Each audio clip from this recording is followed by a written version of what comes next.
बिस्मिल्लाहिर्रहमानिर्रहीम। अस्सलामुअलैकुम। Saudi Urdu news channel में आप सबको खुश आमदीद कहा जाता है।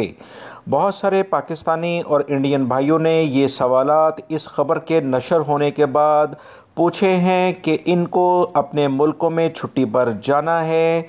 2 खुराकें लगाए हुए इन्हें 4 से 5 महीने हो चुके हैं। क्या वो बूस्टर डोज अभी से लगवा सकते हैं?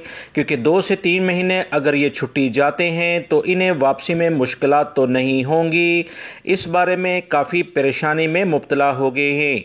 दोस्तों याद रखें, ये कवानीन जो सऊदी हुकूमत की जानिब से वजारत दाखिला ने बूस्टर डोज के लिहाज से जारी किए हैं, बहुत ज़्यादा अहमियत रखते हैं।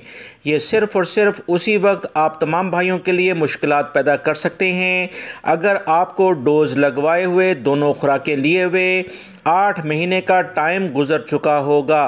याद रखें, 1 फरवरी 2022 से बाकायदा ये कानून नाफिज हो जाएगा। वो गैर मुल्की अफराद जो अपने मुल्कों में 2 महीने के लिहाज से या 3 महीने के लिहाज से छुट्टी जाना चाहते हैं, बेहतर है आप थोड़ा सा इंतज़ार कर लें। 1 महीना अगर आप लेट सऊदी अरब से छुट्टी पर जाएंगे तो इसमें आपका ही फ़ायदा है।